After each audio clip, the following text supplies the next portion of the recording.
हमने शहर को दी एक नई पहचान, हम हैं सिंघानिया बिल्डकॉन।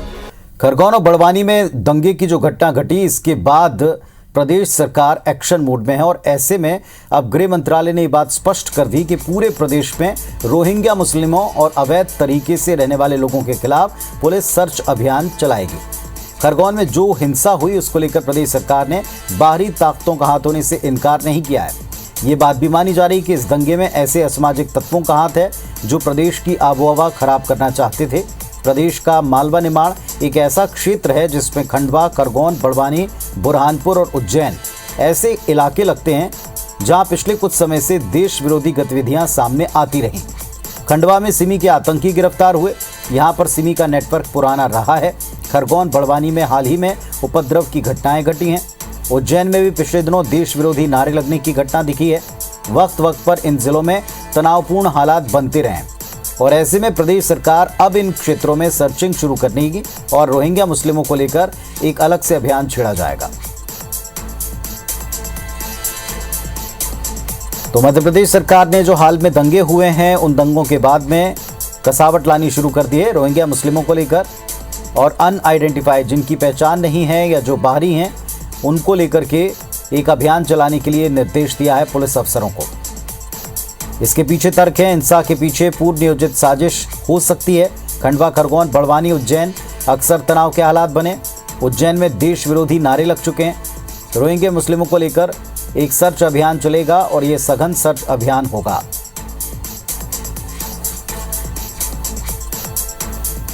शांति का टापू कहे जाने वाले मध्य प्रदेश में बांग्लादेशी आतंकी, रतलाम आतंकी कनेक्शन और इसके बाद खरगोन हिंसा कांड, ये सब कुछ एक के बाद एक सामने आता रहा। पहले से हाई अलर्ट पर चलने वाली सरकार ने एक और बड़ा फैसला कर लिया है।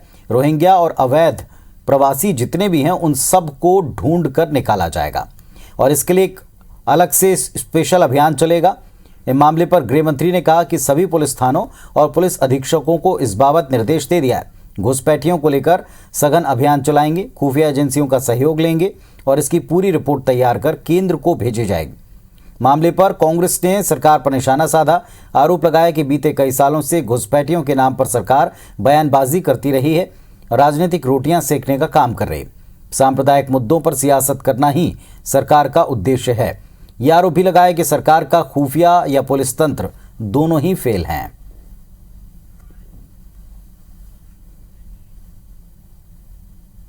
सभी पुलिस थानों को, सभी पुलिस अधीक्षकों को यह निर्देश जारी किया है कि जो विदेशी घुसपैठिए प्रदेश में कहीं रहते हैं तो एक सघन अभियान संपूर्ण मध्य प्रदेश में चलाएंगे। मकान मालिकों से दरियाफ्त करना, लोगों से दरियाफ्त करना, इंटेलिजेंस के माध्यम से जानकारी लेना, लेकिन एक अभियान चलाकर इनकी शनाख्त करने के लिए निर्देश संपूर्ण मध्य प्रदेश पुलिस को दिए। बांग्लादेशी लोगों का कैंप है, उनको तो आदिवासियों के पट्टे दे आए आपकी सरकार। बातें करते हैं बड़ी बड़ी, तो खूब आप जो है पता लगाइए, मगर पता लगाने के बाद बताइए तो कि पता लग पाया कि नहीं लग पाया। ये भी तो मध्य प्रदेश जानना चाहता है। 17 साल से आप पता लगा रहे हैं और अभी भी पता लगाने के निर्देश जारी कर रहे हैं। ये आपकी मध्य प्रदेश सरकार की डिलीवरी है, ये आपकी जो है एफिशिएंसी है, आपकी दक्षता है। इससे जो है आपकी जो है करनी होती है, भलाई नहीं होती। तो घुसपैठियों की तलाश मध्य प्रदेश सरकार करेगी और विपक्ष ने इस बात पर निशाना साधा, कहा कि आप घुसपैठियों का या बाहरी लोगों का, अवैध तरीके से रहने वाले लोगों का नाम लेकर लगातार मुद्दों को डाइवर्ट करते हैं, लेकिन इन पर एक्शन कब लेंगे, कब इन पर कार्रवाई की जाएगी, कब इनकी ठोस जानकारी प्रदेश के सामने होगी। कांग्रेस ने इस फैसले पर सवाल उठाए और सरकार केवल बयानबाजी करती है, ये प्रमुख तौर पर कहा है।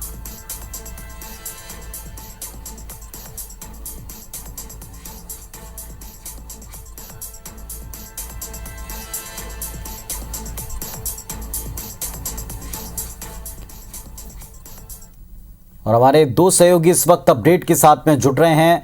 रवि एमराज सिसोदिया इंदौर से जुड़े हैं, चूंकि मालवा निमाड़ में एक सर्च ऑपरेशन चलाने की बात है पिछले दिनों की घटनाओं को लेकर के, और भोपाल से मेरे सहयोगी इस वक्त जुड़ चुके हैं हमारे साथ में शिखिल व्यवहार। पहले शिखिल के पास ही चलते हैं। शिखिल, जिस तरह प्रदेश के गृह मंत्री ने इस मामले को सीरियसली लिया, संजीदगी से लिया है, क्या अहम निर्देश आगे होने वाले हैं? पुनीत, जिस प्रकार से मामला हम देखते आ रहे हैं कि लगातार जो अलग अलग घटनाएं हमारे सामने आ रही हैं, मध्य प्रदेश में कहीं ना कहीं प्रश्न चिन्ह लगा रही हैं। इन्हें देखते हुए अब सरकार अलर्ट मूड पर तो पहले से थी ही, लेकिन अब एक अहम कदम सरकार ने उठाया है और ये कदम है घुसपैठियों के खिलाफ। जिस प्रकार से लगातार इस बात को कहा जा रहा है कि कहीं ना कहीं मध्य प्रदेश में जो घुसपैठिए हैं वो मध्य प्रदेश की शांति को भंग करना चाहते हैं और अब इनकी सर्चिंग के लिए जो निर्देश हैं वो जारी कर दिए गए हैं। गृह मंत्री नरोत्तम मिश्रा का साफ तौर पर यहाँ कहना है कि पूरे जितने भी एसपी हैं और इसके अलावा जितने भी थाने हैं मध्य प्रदेश के, उनको ये निर्देश जारी किए गए हैं कि उनके क्षेत्र में यह देखा जाए कि आखिर घुसपैठिए हैं कौन। लेकिन घुसपैठियों की जो परिभाषा यहाँ पर समझ में आती है, कहीं ना कहीं वो बांग्लादेशी और रोहिंग्या से संबंधित जो लोग रहे हैं उनसे यहाँ पर सामने लेकर के आती है। हालांकि इंटेलिजेंस की ये पहले भी कई बार रिपोर्ट सामने आ चुकी है कि मध्य प्रदेश में घुसपैठियों की कमी नहीं है और अब इन्हीं को खोजने के लिए और ढूंढ निकालने के लिए निर्देश दिया गया है। इस निर्देश के बाद अब सरकार जो है वो अलर्ट मूड पर है, गृह विभाग अलर्ट मूड पर है। यह भी यहाँ पर कहा गया है कि ना सिर्फ पुलिस बल्कि खुफिया तंत्र, इंटेलिजेंस ब्यूरोज का भी सहयोग जो है वो पुलिस यहाँ पर लेगी। इनकी पूरे रिपोर्ट का खाका तैयार किया जाएगा, गृह मंत्रालय को भी, केंद्रीय गृह मंत्रालय को भेजा जाएगा और इसके अलावा प्रदेश सरकार इस रिपोर्ट और उन रोहिंग्या या फिर जो घुसपैठी बांग्लादेशी घुसपैठी हैं उनके ऊपर कोई ना कोई एक्शन लेगी। लेकिन देखा यहाँ पर जाए पुनीत, तो मध्य प्रदेश के हम परिप्रेक्ष्य की बात करते हैं तो ना सिर्फ राजधानी भोपाल बल्कि इंदौर, उसके अलावा खंडवा, उज्जैन, जबलपुर, ये तमाम वो जिले हैं जहां पर घुसपैठियों की या फिर यूं कहा जाए कि अवैध आप्रवासियों की संख्या कम नहीं रही है। लेकिन इस पर अभी तक सिर्फ सियासत ही होती रही, बयानबाजियां हुई। एक्शन अब दिखाई दे रहा है, आदेश जारी कर दिए गए हैं। जी, हमारे साथ में इंदौर से रवि भी हैं। रवि, इस बात की आवश्यकता पहले भी कई बार जताई गई, लेकिन क्या अब निर्देश को किसी टाइम लिमिट पे बांधकर उस पर एक्शन होगा?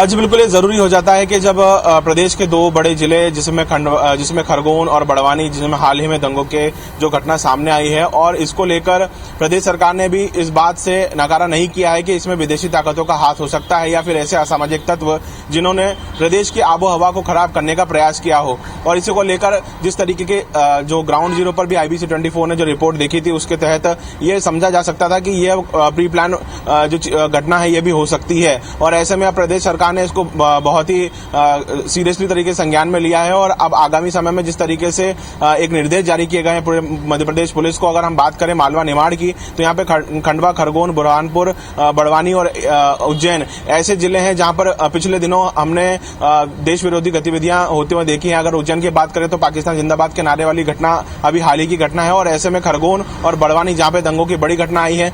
अगर खंडवा की बात कर लें तो यहाँ पर पहले सीमी के आतंकवादी गिरफ्तार भी हो चुके हैं और ये सीमी का एक गढ़ भी रहा है। बड़वानी और बुरहानपुर ऐसे क्षेत्र हैं जहां पर भी माहौल हमेशा तनाव बना रहता है। ऐसे में जरूरी हो गया है कि अब जो प्रदेश सरकार जो एक्शन प्लान बनाया है उसको एक लिमिट समय में, यानी एक समयावधि के अंतर्गत ही इस एक्शन प्लान को तैयार किया जा रहा है और जल्द से जल्द इसको एग्जीक्यूट करके जो रोहिंग्या मुसलमान की अगर बात करें या तो फिर ऐसे लोग जो अवैध तरीके से प्रदेश में रह रहे हैं उनके खिलाफ सख्त कार्रवाई हो। और क्या हाल ही में जो घटना हुई है उनमें इनकी कोई संलिप्तता है या उनमें इनका कोई सीधा कनेक्शन है, इसको लेकर भी फिलहाल जांच जो है वो प्रदेश सरकार के अलग अलग जिलों में जहां पर भी अभी फिलहाल ये सर्चिंग अभियान शुरू किया जाएगा वहां पर इस बात की पुष्टि की जाएगी। हालांकि अभी जिस तरीके से ये घटनाएं सामने आई है उसके बाद तो इंटेलिजेंस तो काफी अलर्ट मोड पर है। खंडवा, खरगोन की अगर बात कर लें या मध्य प्रदेश के ऐसे जिलों की बात कर लें, ये जिले काफी जो है ये अलर्ट मोड पर हैं और इंटेलिजेंस जो है वो भी काफी अलर्ट मोड पर है, क्योंकि आगामी समय में भी कुछ त्योहार सामने आना है और ऐसे में अभी ये जो सर्चिंग अभियान है ये चलेगा तो इससे काफी सारी चीजों में और पुलिस के हाथ ऐसी जानकारी लग सकती है जो कि आने वाले समय में अगर ऐसे कोई घटनाक्रम होता है तो ऐसे बड़े घटनाक्रम को रोका जा सके। जी चलिए, तो जिस तरह का इतिहास रहा है इलाकों का, जिस तरह घटनाएं पिछले दिनों घटी हैं, जो नारे लगाने के घटनाक्रम सामने आए हैं, इसके बाद में अब निर्देश है कि बाहरी लोग, अनवांटेड लोग या जो अवैध तरीके से रह रहे हैं उनका कम से कम एक डेटा बनाकर केंद्र को रिपोर्ट दी जाए। इस पर आगे एक्शन क्या होता है ये देखना होगा, क्योंकि विपक्ष कह रहा है ऐसा पहले भी कई बार कहा गया है। बहुत शुक्रिया आप दोनों का सारे अपडेट के लिए।